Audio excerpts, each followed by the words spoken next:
least they saved me a piece of birthday cake.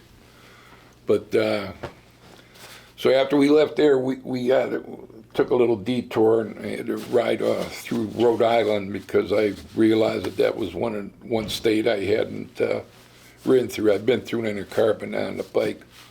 So we hit Rhode Island, and I got to cross that off my list, which only left me Alaska now. So Thing 2's bike was getting worse and worse. And we made our way down to North Carolina to Jacksonville. We had friends down there. He took his bike to a Harley dealer, and they told him that the soonest they could have it fixed would be 3 days, 3 to 4 days. So he said, well, you guys go ahead, down, finish the ride. And he says, I'll just catch you in Nashville. I said, no way. I said, ain't no way you rode 3 corners with us, you're not going to finish it with us. You know, we already did about 10,000 miles together. We're not gonna punk out now. We'll just wait here for you till your bike's done. So the one prospect down there told him, he goes, take my bike, go down to Key West, finish the ride, and when you're done, come on back up. A couple of days, your bike will be done, and just swap bikes back. So that was pretty cool of that kid. So we headed down to Prospect, down to Florida rather. We headed over to the Gulf Coast and took 41 down. Oh, I'm sorry, Jacksonville. We stopped in North Carolina, over by Hilton Head. And my buddy had, from back in Cleveland, he moved out there. He had a really cool barbecue restaurant down there, so we went and had lunch there, and he put a spread out for all of us. Me and Thing 1 and Thing 2 headed down to Florida. We crossed over to the west coast of the state and took 41 down past Naples, around there, and then we took off Alligator Alley back east across the state to by Miami. And then we picked up one to ride down to Key West. And it was a beautiful ride going down to Key West on those long bridges, but it was hot as fuck. It would have been perfect if it wouldn't have been for that.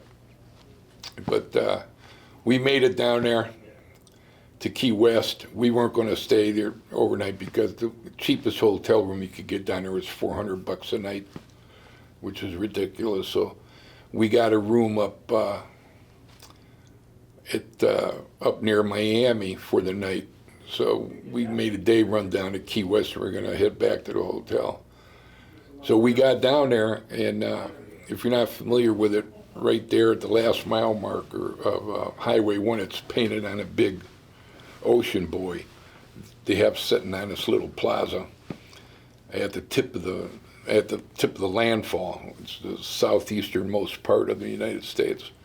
And there's a little 2-lane road, street, comes around. It's like a 90-degree turn right there where that little plaza is.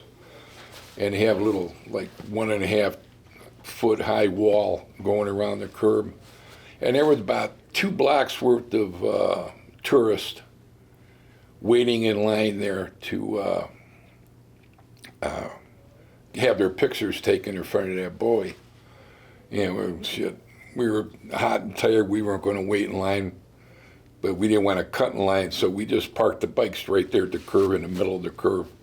And there's only like 2 foot of space between that and the street. And we got off the bikes, and some woman came over immediately, asked if we wanted her to take our pictures.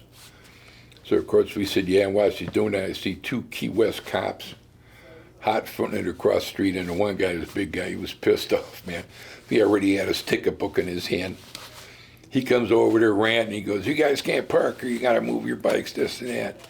So I'm sitting about 15, 20 feet away from him, leaning on my bike, and Thing 1 and Thing 2 are talking to this cop, and Thing 1 is kind of a level-headed guy, you know, he was talking his cop down, and I could see his body language changing already. So he's calming down now, and he's talking to us, and he starts putting his ticket book back in his pocket, and then he says, so, you guys all Marines, huh? And 25-year-old me sitting there around him like, wanting to say, no, motherfucker, we just like the costumes. 73-year-old me told 25-year-old me to keep my fucking mouth shut. And for once I listened, because I would have got us those tickets, I guarantee it.